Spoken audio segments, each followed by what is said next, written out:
साथियों, इस डिकेड का अगर सबसे चैलेंजिंग कोई हेल्थ कंसर्न है तो वो है मोटापा और ओवरवेट। साथियों, मैं आपको मोटापा और ओवरवेट का एक ऐसा मैकेनिज्म आपको समझाने जा रहा हूं जिससे आपका सारा कंसेप्ट, आपका सारा डाउट क्लियर हो जाएगा। साथियों, होता क्या है कि हमारे इंटेस्टाइन में एक हार्मोन बनता है जिसका नाम है ग्रेलिन। ग्रेलिन एक ऐसा हार्मोन है जो हमारे ब्रेन को सिग्नल देता है कि आपको भूख लग रही है, आपको खाना खाना चाहिए। ये संकेत हमारे ब्रेन को मिलता है इंटेस्टाइन से ग्रेलिन के द्वारा। ग्रेलिन एक हार्मोन है जिससे एक सिग्नल मिलता है ब्रेन को।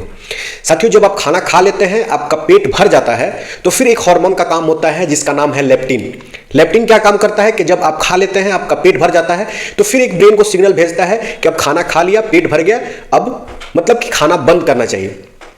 साथियों, जब लेप्टिन रेसिस्टेंस होता है तो ये सिग्नल मिलना बंद हो जाता है ब्रेन को, और इससे क्या होता है कि आप बेवजह खाना खाते रहते हैं, आपको पेट भरने का एहसास नहीं होता है। पेट भरने का एहसास लेप्टिन कराता है, लेकिन जब लेप्टिन रेसिस्टेंस हो जाता है तो वो इंटेस्टाइन से ब्रेन तक सिग्नल नहीं पहुंचता है, जिसकी वजह से आप चलते फिरते कहीं भी कुछ खा लेते हैं, कोई भी कुछ दे दिया खा लेते हैं, खाने बैठते हैं तो आपका पेट नहीं भरता है, कितना भी खा लेते लगता है कि अभी कुछ खाया ही नहीं।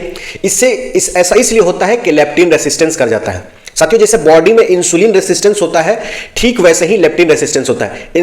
इंसुलिन रेसिस्टेंस से डायबिटीज होता है और लेप्टिन रेसिस्टेंस से ओवरवेट होता है, मोटापा आता है। साथियों, बॉडी में जितना ज्यादा फैट सेल होगा उतना ज्यादा लेप्टिन रेसिस्टेंस होगा, उतना ज्यादा लेप्टिन ही होगा। साथियों, इसलिए देखा गया है कि जो ज्यादा ओवरवेट हैं उनको लेप्टिन रेसिस्टेंस होता है और वो फिर ज्यादा खाना खाते हैं, और इसकी वजह से क्या होता है, और ज्यादा उनका वेट बढ़ता है।